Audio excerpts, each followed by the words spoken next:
Hello, everyone. In this video, we're going to continue to look at some of the major themes and motifs that Lovecraft develops in The Color Out of Space, and some of the techniques that he uses to convey the kind of sense of dread, horror, or terror that is integral to his works. Lovecraft says that a weird story or a horror story, a story of terror, has to be based primarily in realism. In that, what he means by that is that you have to establish a groundwork of realism. Um, a way for the reader to understand and to know that the world that he is viewing in the story, that he's reading about in the story, is the same as ours. For instance, in The Lord of the Rings, or in another fantasy story, I have no trouble believing that there are wizards or the like. It doesn't seem strange to me because that fantasy world operates according to different laws of logic, and there are different possibilities inherent in that world than those that govern our own. So, a story that wants to create a sense of dread, mystery, and terror about fantastical unknown forces from beyond the realm of our known, of our reality, has to be based in a sense that the story itself or the universe of the story is the same as ours in key ways. So Lovecraft says of his own works and weird stories in general, serious weird stories are made realistically intense by close consistency and perfect fidelity to nature, except in the one supernatural direction which the author allows himself. Now, Lovecraft is not writing about supernatural forces. He actually refines his technique. Rather than presenting us with magic, he presents us with aliens. Aliens, like the color out of space, that transcend the laws of biology and physics, any laws of nature that we understand. However, the same groundwork for the presentation of these horrifying violations of nature is realism. It's common between these science fiction stories that he constructs and those classic works of, well, the fantastic and of the weird or the supernatural.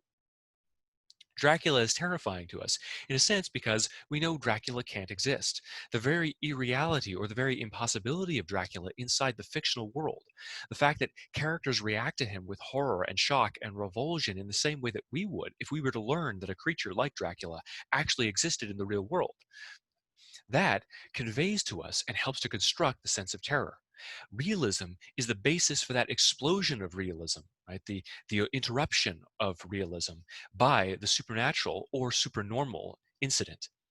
Either the ghost, goblin, vampire, or werewolf, or in Lovecraft's case, the alien that is beyond our systems of understanding.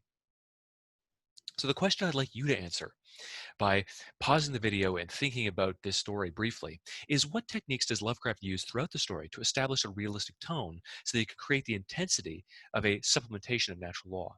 In other words, he's trying to create this feeling that what's happening in the story actually is impossible, that it's horrifying and unnatural and abnormal. He does so by creating this basis of comforting realism that makes us think that this world is as our own. And then he upends that sense of realism by introducing something fantastical, something impossible, or at least impossible according to the laws of nature as we know them, that, as it turns out, aren't true, aren't accurate. What we thought or how we thought death worked, or how we thought physics and light works, or electromagnetic radiation functioned, were all in fact just vague gestures towards the deeper, true reality of the universe that we can never truly grapple with or understand. So, pause the video, think about this question for about 5 minutes, come back, and then I'll give you some of my answers.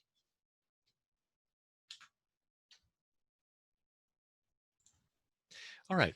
Now, when you're thinking about realism, oftentimes you contemplate novels like those produced by Jane Austen or Charles Dickens. Right? You have people or characters who are fundamentally concerned about the same things that you are: going through school, getting a job, finding love and romance, getting married, having children, or whatever your interests in that respect. But there are people who are dealing with the same kinds of problems in the same ways and the same issues, these prosaic, mundane, everyday experiences and occurrences that oftentimes populate the lives of the people around us. Lovecraft was fundamentally bored with this kind of material. He had no interest in such things in his own life, although he was married. Um, not happily, really not happily, and so unhappily, in fact, that his wife, after they didn't divorce, but they split up. After they split up, took all of his letters out into a field and burned them. So just a smidgen of animosity there. not happily married at all.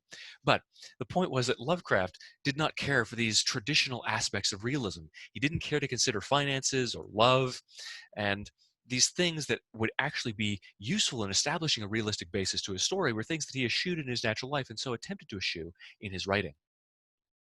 Lovecraft developed, in essence, what some critics have called a kind of weird realism. That is, a realism that grounds the story in our own universe, that signals to us that what is going on in the story is, well, as it should be before the fantastic supernatural or supernormal violation.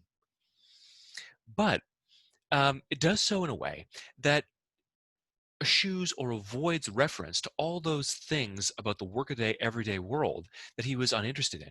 Instead, Lovecraft focuses on the construction of a prose style and the inclusion of specific details pertaining to scientific investigation that lends an air of credibility and realistic scientific grounding or to the story.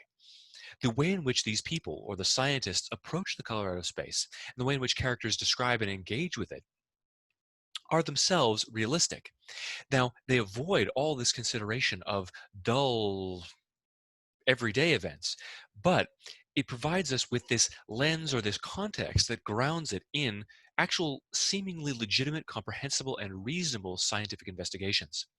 The erudite prose style that he uses, the intelligence, the wit, and the expansive knowledge of the narrator makes him seem more believable and trustworthy, and it grounds us in a story that is predicated on his knowledge and his trustworthiness.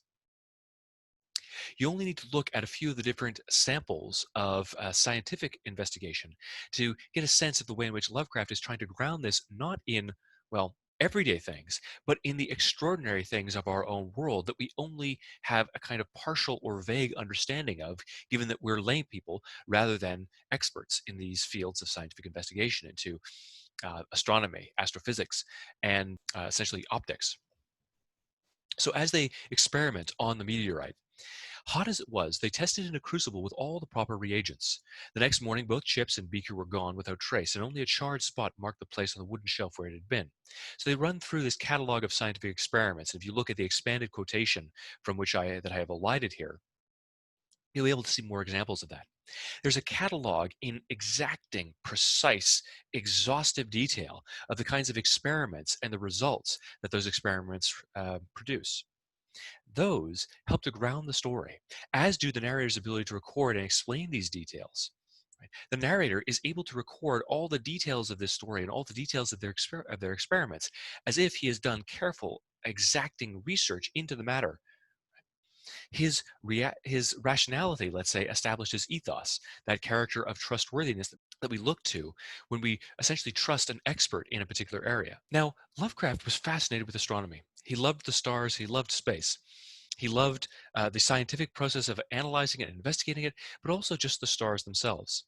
The stars, space, were something that he considered to be fundamentally beautiful. Now, Lovecraft, again, in keeping with his central theme of cosmicism, is trying to illustrate in his depiction of space in this story and the color out of space that ultimately all our perceived understandings or beliefs about things like ugliness and beauty, truth and deception, good and evil are really just comforting fictions that we construct for ourselves. And so, as the story goes on, we have this gradual deterioration not just of characters' sanities and bodies, but also of all these different conceptual schema, from the scientific to the moral and the philosophical. By the end of this story, characters' beliefs about such things as beauty, truth, and goodness have been utterly overturned by the encounter with, well, this embodiment of cosmicism, an encounter with the reality of the universe that is fundamentally alien and hostile, the universe to which all these concepts of beauty, goodness, and truth, and even rationality as we understand it in our flawed, fallible human brains, don't apply. At the end of the story, the narrator says, "Yet the outcome was the same, for in one feverish kaleidoscopic instant there burst up from that doomed and accursed farm a gleamingly eruptive cataclysm of unnatural sparks and substance. The trembling party realized it would be no use waiting for the moon to show what was left down there at Nahum's." So he recognizes that everything has been obliterated because the color has left. The color, at least part of the color, returns to space, leaving behind a small kind of seed that was insufficiently developed to leave the planet. There's a revelation in this moment of where the color came from and what has actually happened in the story, what has led to this degenerative curse that seemed to afflict the Gardner farm. Now, no man is left unaffected by this realization of this tremendous cosmic incomprehensible force that penetrated into our world from the stars and has now returned from whence it came. The narrator says, I hurried back before sunset to my hotel, unwilling to have the stars come out above me in the open. And the next day I returned to Boston to give up my position. But even then, I do not believe I would like to visit that country by night, at least not when the sinister stars are out. Early on in the story, the narrator commented on the beauty of the stars, the beauty of the heavens, as we look up to this twinkling host of lights above us. Here, the beauty of the stars that is appreciated both by the narrator and by Lovecraft himself has been utterly destroyed. It's been obliterated by the recognition that what lies beyond this realm, well, is hideous and ugly. And more than that, it's not even ugly because our concepts of beauty and ugliness don't even apply. They're sinister stars, they're sinister realms beyond our understanding, not because there's actually something evil or malevolent in them, but because we project as human beings our own sentiments, our own beliefs about morality, good and evil onto them. Those things truly don't have any reality or any substance in this realm beyond Earth. No watcher can ever forget that sight, and Amy stared blankly at the stars of Cygnus, Deneb, twinkling above the others, where the unknown color had melted into the Milky Way. So as the color leaves, after it has infected and cursed the world, it goes up into the stars, up into the heavens, and it's like it curses and perverts them as well, turning them from something resplendent and marvelous into what they always were in reality, hideous and ugly.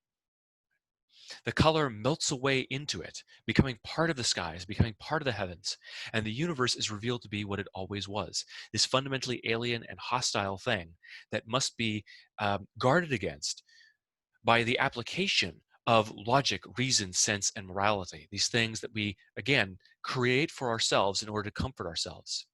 The beauty is destroyed. Subjective beauty is revealed to be this meaningless farce that has no substance and no reality. Now, the last thing I'd like to discuss with you in this video pertains to Lovecraft's allusion to the blasted heath. The area that the color of space has affected, that has been left behind, is a sweeping plain of desolation.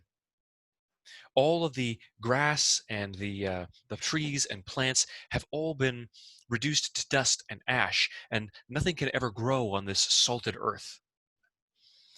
This area of land, or this plot of land, is known as the Blasted Heath. And the narrator says in two different sections, the name Blasted Heath seemed to me very odd and theatrical, and I wondered how it had come into the folklore of Puritan people. But even all this was not so bad as the Blasted Heath.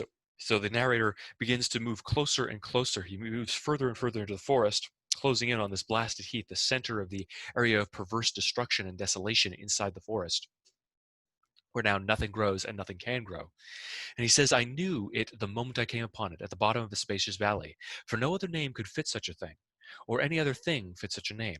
It was as if the poet had coined the phrase from having seen this one particular region. Now, there's an allusion here to the poet through the Blasted Heath. And it's unclear as to whom Lovecraft is referring in his reference to the Blasted Heath.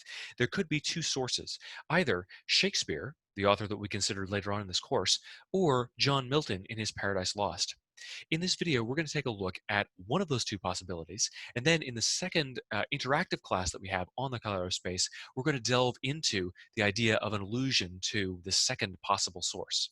Again, there's ambiguity as to which poet, either Shakespeare or Milton, to whom Lovecraft is referring, but we'll tease out the implications of that ambiguity and the intentions behind, perhaps, Lovecraft's deliberate concealment of the identity of the author or the source. What we're looking at here is a handout that describes the two possible reference to the Blasted Heath. As a brief description, in order to sort of situate you and help you to understand the possible illusion here. In Shakespeare's Macbeth, the titular character, Macbeth, is a general who wishes to become king of Scotland.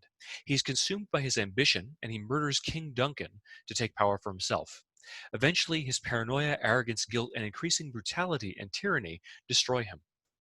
His ambition is fueled by prophecies of his success, which are provided to him by the Weird Sisters, three witches who appear to be, or who appear not to be, inhabitants of the earth.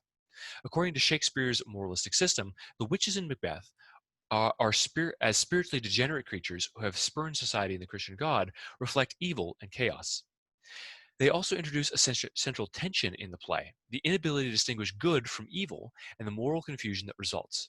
To them, fair is foul and foul is fair. Traveling on a battleground, Macbeth encounters these sisters and they disappear when he commands them to identify themselves and reveal their intentions. So Macbeth looks to these witches and asks them essentially where they're from. Say from whence you owe this strange intelligence, or why upon this blasted heath you stop our way with such prophetic greeting. Speak, I charge you. So tell me why you have spoken to me and prophesied in this way. Where do you have these strange tidings, this strange intelligence? And why have you stopped us on this blasted heath? So he's referring to the desolate land on which they have met these three witches.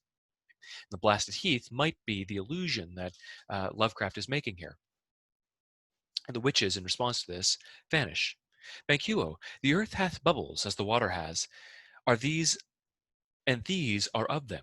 Whither are they vanished? So he's talking about these strange little pockets in the earth, and it's almost as if these witches have disappeared into the pockets in the earth to explain their strange ability to fade off into nothingness. Macbeth responds, they faded into the air, and what seemed corporeal melted as breath into the wind. Would that they had stayed. So they have faded into thin air, or they vanished into thin air. Were such things here as we do speak about? Or were these people actually here, or did we just imagine them? Or have we eaten on the insane root that takes the reason prisoner? Or have we eaten some strange herb or mushroom that's robbed us of our good sense and made us hallucinate? So, what I'd like you to do is to think about two questions here before I begin to provide my own answers.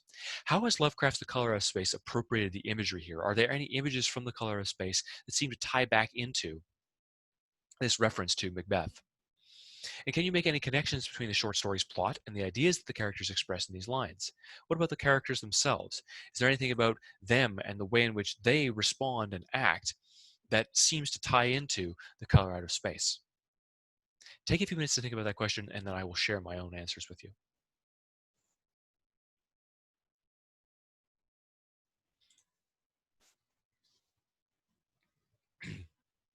All right. So, Banquo, in that quotation that I shared, says that the earth hath bubbles as the water has, and these are of them. This motif, or this idea, this image of bubbles within the earth, plays out time and time again inside The Color Out of Space. And The Color Out of Space itself almost seems to be like this bubbling protoplasmic mass of colors.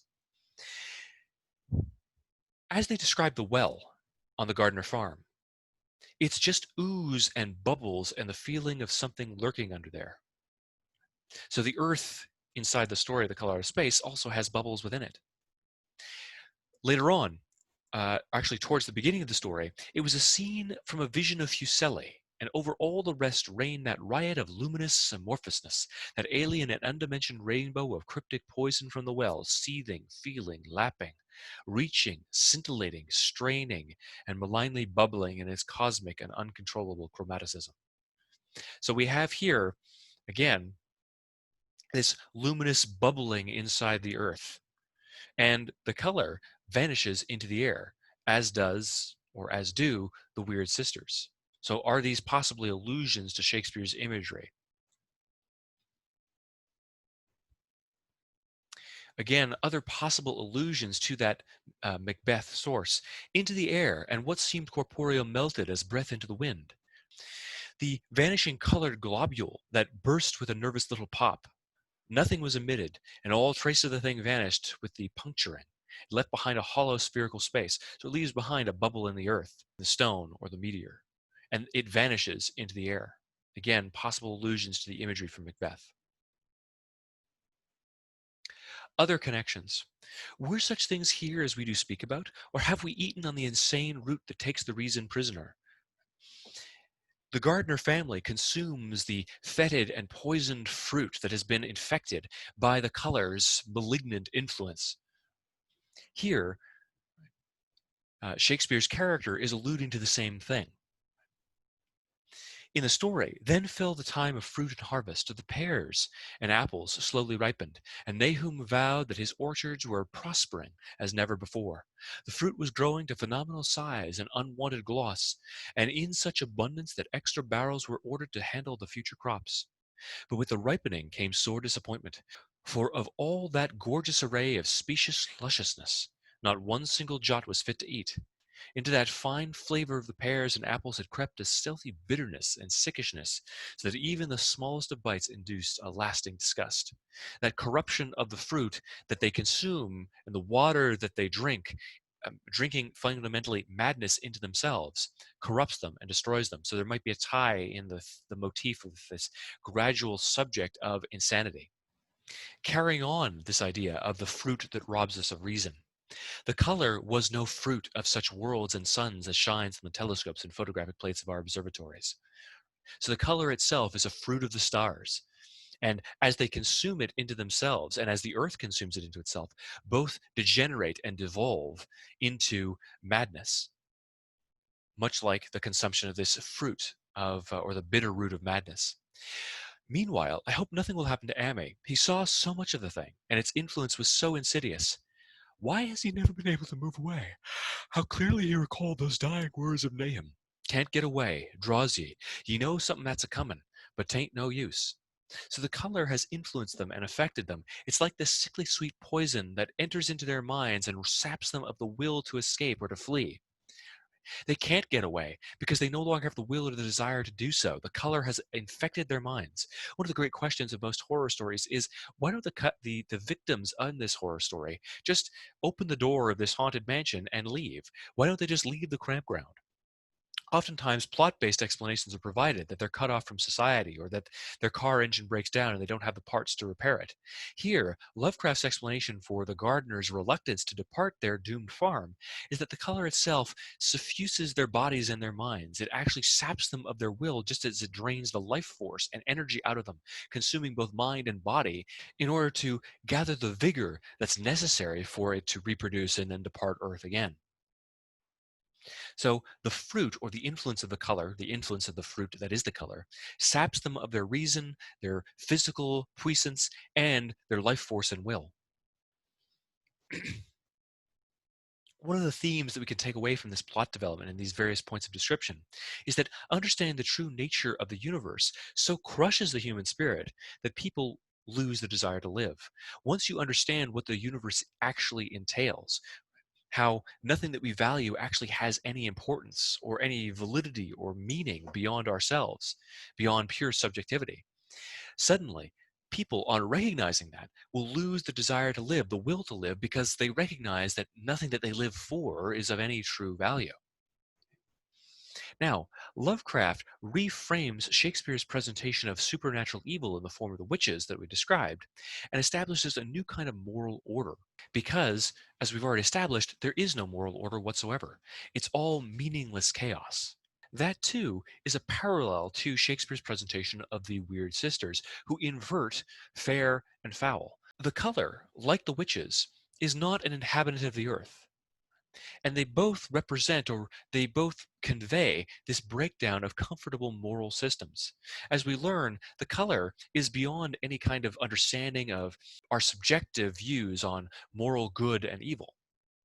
So too, the witches, um, the three weird sisters, overturn and seek to invert the standards of good and evil. Just as the color out of space itself breaks down our understanding of science, the operation of light, logic, knowledge, and the like. The next video in this little series is going to reflect on the way in which Shakespeare further develops this motif, or this thematic subversion of good and evil, all moral systems as we understand them, particularly in the context of religious belief and religious faith.